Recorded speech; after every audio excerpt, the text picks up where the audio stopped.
नमस्कार दोस्तों, मैं अभिषेक आज की क्लास में आपका स्वागत करता हूं। आज की क्लास में हम लोग पढ़ने जा रहे हैं नाउन के बारे में। पिछले क्लासेस में हमने पार्ट्स ऑफ स्पीच समाप्त की थी और आज पार्ट्स ऑफ स्पीच का पहला पार्ट यानी नाउन के बारे में सीखना है। साथ ये भी बताता चलूं कि वीडियो के अंत में मैं आपको कुछ वोकैबुलरी प्रोवाइड करूंगा और साथ ही उसमें उसके पार्ट्स ऑफ स्पीच भी लिखे होंगे कि कौन सी वोकैबुलरी नाउन है, कौन सा प्रोनाउन है, कौन एडजेक्टिव है, एटसेट्रा। ओके, अब ये क्यों जरूरी है वो भी जाने कि जब आप वर्ड जानेंगे और साथ ही जानेंगे कि वर्ड कौन सा पार्ट्स ऑफ स्पीच है, कोई नाउन है या प्रोनाउन है या एडजेक्टिव है या एडवर्ब है, तो आप उस वर्ड के नेचर को जानेंगे और तब आप जान पाएंगे कि वो वर्ड कहाँ पर करेक्टली यूज्ड है या फिर वो वर्ड कहाँ पर इनकरेक्टली यूज्ड है। तो इस तरह से आपको वो फिलर में और साथ ही कॉमन एरर में हेल्प करेगा। ओके, तो नाउ लेट्स स्टार्ट नाउन। आज हम लोग शुरू करें नाउन को। What is this noun? ये नाउन होता क्या है? लेट्स नो, जानिए। A noun is a naming word, जैसा लिखा भी है, a noun is a naming word. Noun एक नेमिंग वर्ड होता है। नेमिंग वर्ड कहें तो क्या?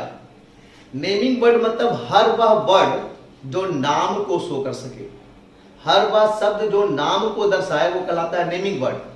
तो a noun is a naming word. Noun naming word होता है, मतलब कोई भी नाम को दर्शाने वाला शब्द नाउन होता है। कोई भी चीज का नाम हो वह नाउन है। संसार की हर वह वस्तु जिसका अपना कुछ नाम है वह नाउन है। ओके, इसी को दूसरे तरह से हम ये भी बोल सकते हैं, a noun is the name of a person, place or thing. That means a noun is the name. Noun name होता है। किसका नेम होता है? Of a person, किसी व्यक्ति का। A noun is the name. Noun नाम होता है किसका? Of a place, किसी भी place का, किसी भी स्थान का। या फिर a noun is the name. Noun नाम होता है of a thing, किसी भी वस्तु का। यानी किसी भी व्यक्ति या वस्तु या स्थान के नाम को हम लोग संज्ञा या नाउन कहेंगे। Okay, now let's see it's example. आइए हम लोग इसके एग्जांपल को भी देखें। A noun is the name of a person. Noun person के नेम को भी हम कह सकते हैं। जैसे अगर मैं कहता हूं Sarika, Sarika is the name of a person. Sarika क्या हुआ? किसी व्यक्ति या किसी लड़की का एक नाम है, तो ये चूंकि व्यक्ति का एक नाम है तो नाउन हुआ। अगर मैं कहता हूं रवि, व्हाट इज दिस? ये क्या है?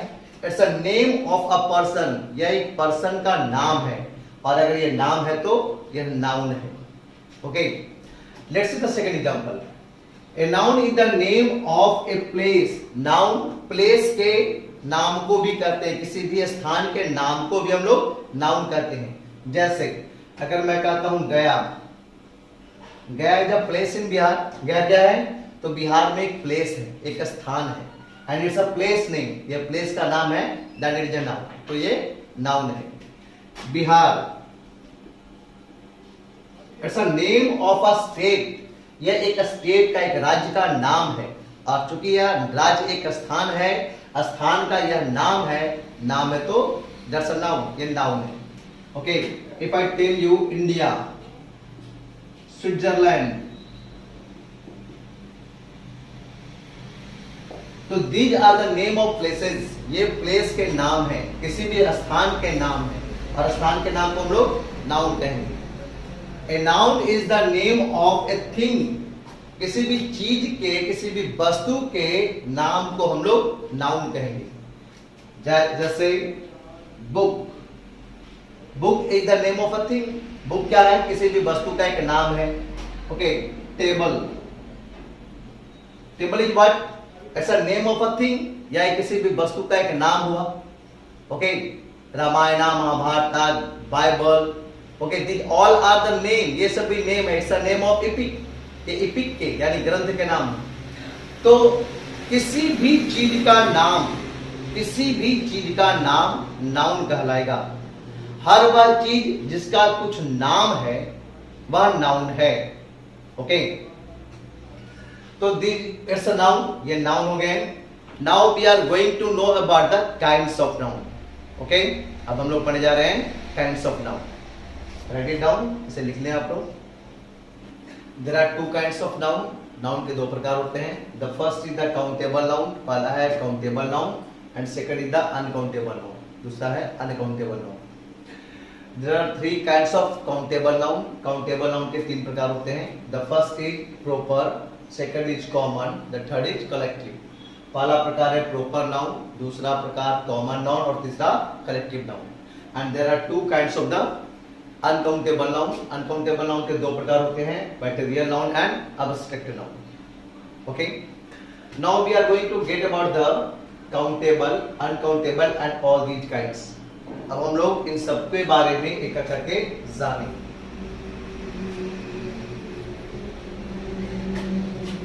The first we are going to get about the countable noun। सबसे पहले हम लोग काउंटेबल नाउन को जानने जा रहे हैं।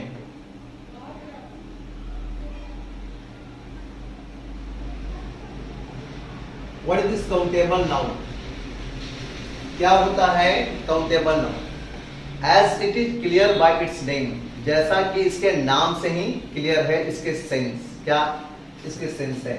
दिस इज काउंटेबल, ये काउंटेबल नाउन है। काउंटेबल दिस मीन्स काउंट के जो एबल हो, जो काउंट के एबल हो, मतलब एबल मतलब योग्य के लायक, काउंट मतलब गिनना, तो जो गिना जाने के लायक हो, जिसे हम गिन पाए, that is countable noun. The noun which can be counted is called countable noun. Okay,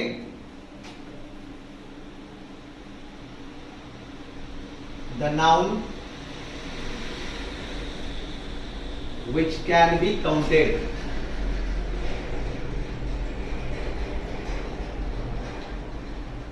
is called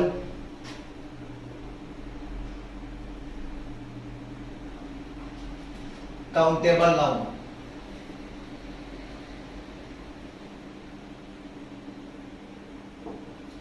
That means, इसका मतलब the noun मतलब कि वैसा noun which can be counted, जिसे गिना जा सके। The noun which can be counted, वह नाउन जिसे गिना जा सके, is called countable noun, उसे काउंटेबल नाउन कहा जाता है। ओके, जिस नाउन को हम गिन सके वो काउंटेबल नाउन कहलाता है। जैसे जैसे मोहन, मोहन कितना व्यक्ति हम गिन सकते हैं? गीता, गीता कितनी लड़कियां हम गिन सकते हैं? It is the countable noun. Okay, boy, girl, village, country, इन सबको भी हम गिन सकते हैं। This all are the countable noun, ये सभी काउंटेबल नाउन है। Okay, now bunch, okay, people, class, jury, jury that means जजों का समूह। तो बंच मतलब गुच्छा, पीपल मतलब लोग, क्लास वर्ग, इन सबको भी हम गिन सकते हैं। Since these all can be counted, चूंकि ये सारे गिने जा सकते हैं, तो these are called countable noun। तो इन सबको हम कहेंगे countable noun। Okay, there are three kinds of countable noun। countable noun के तीन प्रकार हैं। आपने अभी लिखा था PCC, that means proper, common और collective। इनके तीन प्रकार हैं, proper noun, common noun और collective noun। Okay, write it down, then after we will get about that। Okay,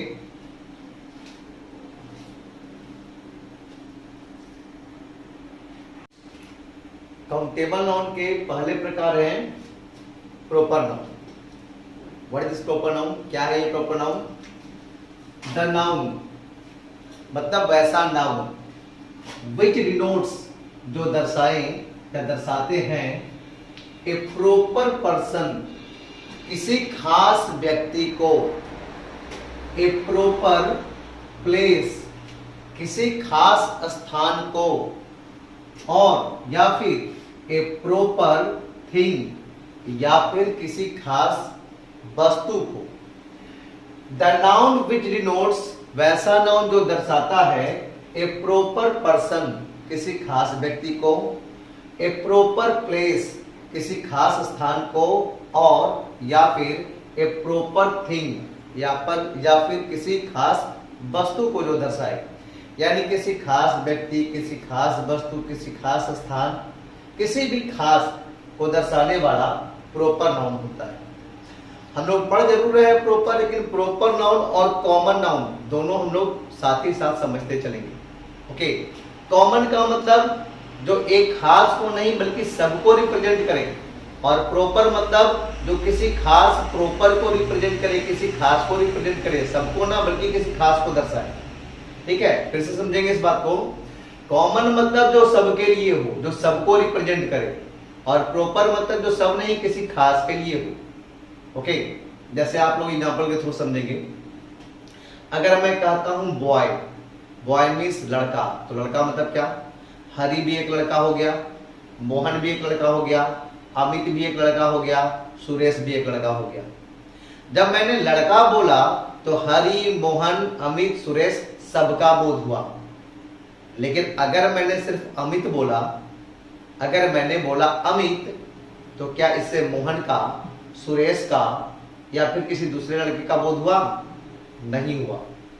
तो लड़का कहने से पूरे लड़के की समुदाय का, पूरे लड़के की बोध हो जाती है, सबों का बोध हो जाता है, जितने भी लड़के हैं सबों का बोध हो जाता है। ये कॉमन नाउन होंगे।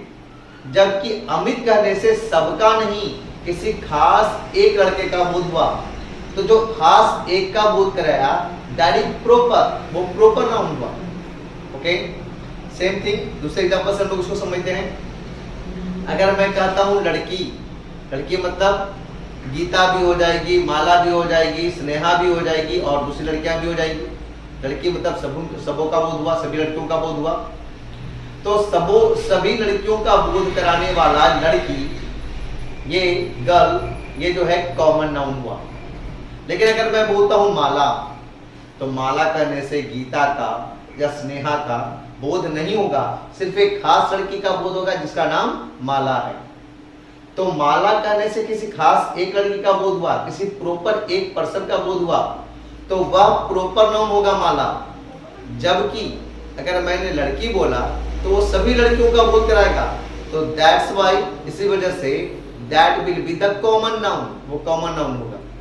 ओके, नेक्स्ट एग्जांपल देखते हैं। अगर मैंने बोला नदी, तो नदी मतलब गंगा भी शामिल हो जाएगी उसमें। गंगा भी एक नदी है, यमुना भी एक नदी है, ब्रह्मपुत्रा भी एक नदी है, सोन भी एक नदी है, पुनपुन भी एक नदी है। ठीक है, तो अगर मैं कहता हूं नदी, तो नदी कहने से जितनी भी नदियां हैं सबका बोध हो जाएगा। ओके, तो ये सबका बोध कराने वाला शब्द नदी, नाम तो है, तो नाउन है, लेकिन चूंकि सबका बोध करा रहा है इसलिए ये कॉमन नाउन होगा।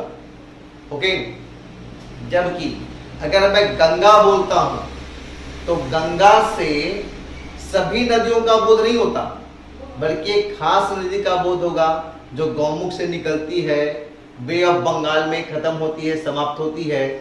ठीक है, तो अगर मैं कहता हूं गंगा, तो ये सभी नदियों का बोध नहीं कराकर किसी खास एक नदी का बोध कराता है, किसी प्रॉपर नदी का बोध कराता है।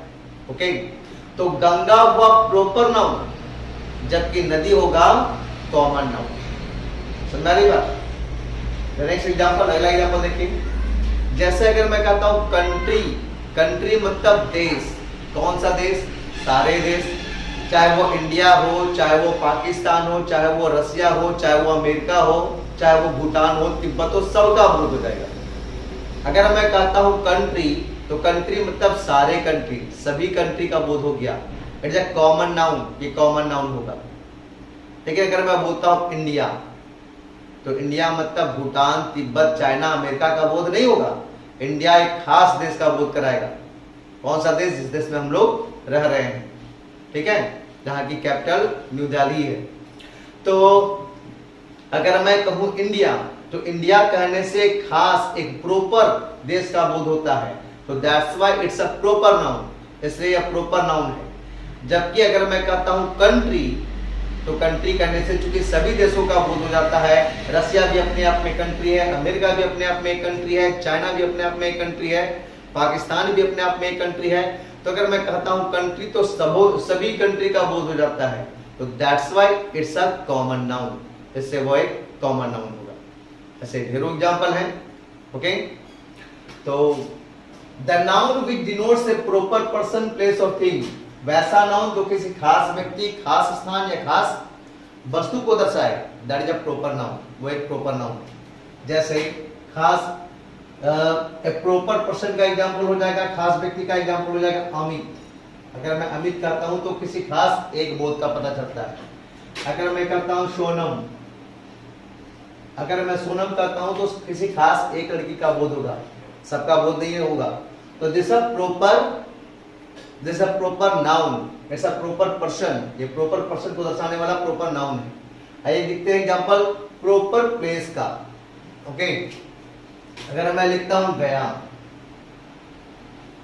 तो गया कहने से किसी खास एक जगह का बोध होता है। ओके, सभी जगह का बोध नहीं होता, तो खास एक जगह का बोध करा रहा है। गया एक ऐसा स्थान जहां मोक्ष की प्राप्ति के लिए लोग अपने पूर्वजों का पिंडदान करने आते हैं, तो गया एक खास जगह का बोध कराएगा। ओके, तो ये खास एक प्लेस को दर्शाने वाला, एक प्रॉपर प्लेस को दर्शाने वाला यह प्रॉपर नाउन होगा। अगर मैं कहता हूं बिहार, तो बिहार जो प्लेस, बिहार एक प्लेस है, वो भी प्रॉपर प्लेस हुआ, एक खास जगह। अगर मैं कहता स्टेट, स्टेट मतलब राज्य, राज्य मतलब सारे राज्य आ जाते, चाहे वो पंजाब होता या फिर बिहार होता या फिर उत्तर प्रदेश होता, मध्य प्रदेश होता, महाराष्ट्र होता, वेस्ट बंगाल होता। अगर मैं स्टेट कहता हूं तो सभी का बोध हो जाता, जैसे वो कॉमन होता, ठीक है। लेकिन अगर मैं बिहार कहता हूं तो सिर्फ एक स्टेट का बोध होता है, एक खास स्टेट का बोध होता है, सभी स्टेट का बोध, सभी स्टेट का नाम इसमें नहीं शामिल होता। तो बिहार एक खास स्टेट को रिप्रेजेंट कर रहा है, इसलिए एक खास प्लेस को दर्शाने वाला, प्रॉपर प्लेस को दर्शाने वाला यह प्रॉपर नाउन होगा। अगर मैं कहता हूं इंडिया, अगर मैंने कंट्री बोला होता तो कंट्री में सभी कंट्री का बोध हो जाता, तो वो होता कॉमन नाउन। लेकिन इंडिया कहने से किसी खास एक देश का पता चलता है, तो it's a proper noun. Okay, अब देखिए जैसे कि थिंग के बारे में लोग समझे, रामायणम, गीता, बाइबल, कुरान। अगर मैं रामायण कहता हूं, पहले बात जान जाए, इपिक एक वर्ड है, इपिक मतलब होता है ग्रंथ। अगर मैं इपिक कहता, इपिक मतलब ग्रंथ, तो सारे ग्रंथ शामिल हो जाते, चाहे वो रामायण होता, गीता होता, कुरान होता या बाइबल होता, ये सारे का नाम शामिल उसमें हो जाता, ये सारे को दर्शाता वो वर्ड। इपिक मतलब ग्रंथ, ये सारे ग्रंथ को दर्शाया जाता उस वर्ड से, तो वो होता इपिक, कॉमन नाउन। लेकिन अगर मैं रामायण कहता हूं, गीता कहता हूं, कुरान कहता हूं, तो गीता कहने से या कुरान कहने से या रामायण कहने से किसी दूसरे और इपिक का बोध नहीं होता, एक खास ग्रंथ का बोध होता है, एक खास इपिक का बोध होता है। तो ये खास का बोध कराने वाला, it will be the proper noun. Okay, समझ रही बात। वैसे ही द हिंदूज, द मुस्लिम्स, ये भी क्या होंगे, प्रॉपर नाउन, क्योंकि वो खास एक कम्युनिटी को बोध करेंगे। Okay, right it down. The second kind of countable noun is common noun. Countable noun का अगला प्रकार है common noun. What is this common noun? ये है क्या हो जाने, द नाउन मतलब कि वैसा नाउन विच डिनोट्स, जो दर्शाता है कॉमन पर्संस, कॉमन पर्संस को, एक को नहीं सभी को। Okay, common places, common places को, मतलब किसी खास प्लेस को नहीं बल्कि सभी प्लेसेस को। ओके, और कॉमन थिंग्स या फिर कॉमन थिंग्स को, यानी वैसा नाउन जो कॉमन पर्संस को दर्शाए, ओके, कॉमन प्लेसेस को दर्शाए या कॉमन थिंग्स को दर्शाए। किसी प्रॉपर को ना दर्शाए, किसी खास का बोध ना कराए, बल्कि जो सबके लिए आए। ओके, जैसे देखिए एग्जांपल में अभी मैंने समझाया ही था इसे। कॉमन पर्संस का मतलब, अगर मैं बोलता मोहन तो किसी खास एक लड़के का बोध होता, लेकिन अगर मैं मोहन ना बोलकर मैं बोलता हूं बॉय, बॉय का मतलब मोहन, सोहन, अमित सबका बोध हो गया। तो यह प्रॉपरली नहीं बल्कि कॉमनली यूज हुआ, ये सब ये कॉमन नाउन है। अगर मैं बोलता माला, अगर मैं बोलता गीता, तो गीता करने से किसी खास एक लड़की का बोध होता। लेकिन अगर मैं गीता ना बोलकर मैं बोलता हूं गर्ल, तो गर्ल में माला हो, चाहे गीता हो या स्नेहा हो या सारिका हो, सबका बोध हो जाएगा। तो it is the common noun, ये कॉमन नाउन होगा। जैसे मैंने बोला मैन या फिर मैंने बोला वुमेन, तो ये किसी एक का बोध नहीं कराएगा। मैन मतलब सारे मैन शामिल होंगे उसमें, और वुमेन मतलब सारे वुमेन उसमें शामिल हो जाएंगे। तो it is the common noun, ये सारे कॉमन नाउन थे। ओके, कॉमन पर्सन के बाद हम लोग आते हैं कॉमन प्लेस पे। अभी मैंने आपको बताया था कि अगर मैं बिहार बोलता हूं तो किसी खास एक राज्य का बोध होता है ना। लेकिन अगर मैं बिहार ना बोलकर मैं बोलूं स्टेट, स्टेट मतलब राज्य, तो राज्य में बिहार भी शामिल हो जाएगा, यूपी भी एक राज्य है, वेस्ट बंगाल भी एक राज्य है, महाराष्ट्र भी एक राज्य है, तेलंगाना भी एक राज्य है। तो अगर मैं कहता हूं स्टेट, तो स्टेट कहने से किसी खास एक का नहीं बल्कि सभी राज्यों का बोध होगा, और सबका बोध कराने वाला ये कॉमन नाउन होगा। ओके, अगर मैं बोलता हूं इंडिया, तो इंडिया कहने से किसी खास एक देश का बोध होता है। It is the proper noun, वो प्रॉपर नाउन होगा। लेकिन मैं इंडिया ना कह करके अगर मैं कहता हूं कंट्री, तो कंट्री कहने से किसी खास एक देश का नहीं बल्कि सभी देशों का बोध हो जाएगा, चाहे वो अमेरिका हो, चाहे वो रशिया हो, चाहे पाकिस्तान हो या फिर इंडिया हो, कंट्री में सब शामिल हो जाएंगे। तो it is the common noun, ये क्या हो जाएंगे? Common noun. Okay, in the same way अगर मैं कहता हूं रिवर, कॉमन, हम लोग कॉमन थिंग्स में भी आएंगे। जैसे थिंग्स में अगर मैं कहता हूं बुक, बुक कहने से सारे बुक का पता चल गया, चाहे वो रेड कवर वाला हो, चाहे वो ब्लू कवर वाला हो, चाहे वो सस्ती किताब हो, चाहे वो महंगी किताब हो, चाहे क्लास 1 की किताब हो, चाहे इंटरमीडिएट की किताब हो, सारी किताबों का जिक्र हो गया बुक करने से। तो ये सबके लिए यूज हुआ, इट्स अ कॉमन नाउन। अगर मैं कहता हूं टेबल, अगर मैं कहता हूं पेन, तो पेन कहने से सारे पेन का बोध हो गया, चाहे वो रोटोमैक्स कंपनी का हो या रिनॉल्ड्स कंपनी का हो, लिंक कंपनी का हो या फिर कोई और पार्कर कंपनी का हो, कोई भी कंपनी का हो, सारे कलम की बोध हो गई। ठीक है, पेन मतलब सारे पेन की चर्चा हो गई, तो सबों का बोध कराने वाला है pen, table, they are the common noun. ठीक है, इसके और भी एग्जाम्पल आप देख सकते हैं, जैसे कि डॉग हो गए, काउ हो गए, ओके, टाउन हो गए, स्कूल हो गए, ये सारे क्या हैं? Common noun. Okay, write down.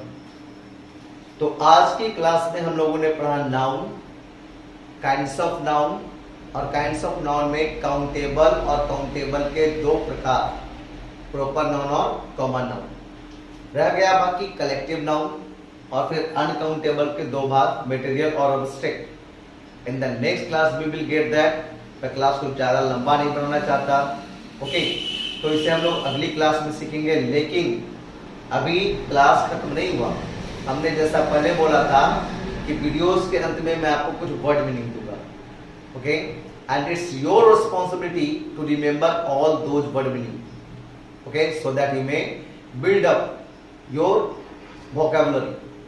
Okay, so now I am going to make you write some word meaning. That's your responsibility to remember that. Okay, पिछले वीडियोज में आपके कुछ कमेंट आए थे, इसमें किसी एक का कमेंट ये भी था कि सर जो वर्ड मीनिंग है आप बोर्ड पर लिखा करें।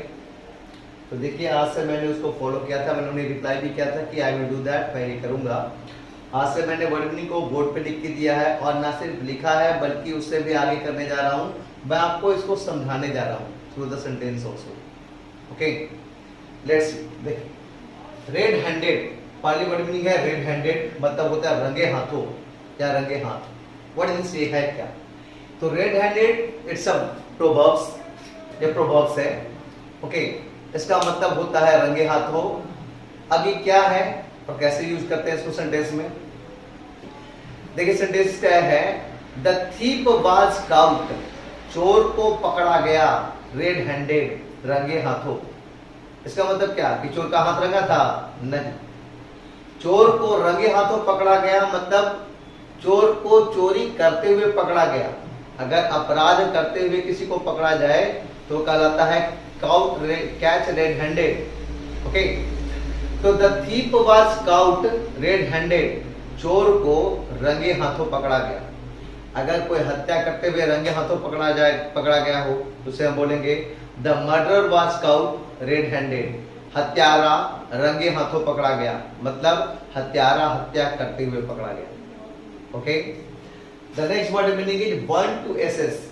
यहाँ पर बर्न जो है जलना, इट्स अ वर्ब, ये वर्ब है। टू प्रीपोजिशन है और एसेस मतलब होता है राख, इट्स अ नाउन, ये नाउन है। In combinedly burn to ashes मतलब जलकर राख हो जाना और ये काम है तो ये वर्ब है। ओके, तो बर्न टू एसेस को हम लोग कैसे यूज करेंगे? He will burn all the files to ashes. He will burn, वह जला देगा, all the files, सारे फाइल्स को to ashes, राख होने तक, मतलब वह सारे फाइल को जलाकर राख कर देगा। Okay, the next is abandon। abandon मतलब होता है त्यागना या किसी दूसरे के अधिकार में सौंप देना। किसी चीज को त्यागने के लिए या किसी दूसरे के अधिकार में सौंपने के लिए अबंडन का यूज होता है। समझ में तो ये आ ही रहा होगा। राइज मतलब होता है तड़पना। तड़पना का एक वर्ड मीनिंग और मैंने लिखा है टॉस इन पेन, मतलब भी होता है दर्द से तड़पना या दर्द से छटपटाना। ओके, टॉस इन पेन का मतलब होता है दर्द से छटपटाना। जैसे he is tossing in pain, वह दर्द से छटपटा रहा है। ओके, वैसे टॉस हम लोग करते हैं ना सिक्के को, अगर कोई दर्द से छटपटा रहा हो तो उसके लिए भी आते हैं toss in pen, he is tossing in pain। The next is mow। अगला है mow। mow का मतलब होता है घास काटना।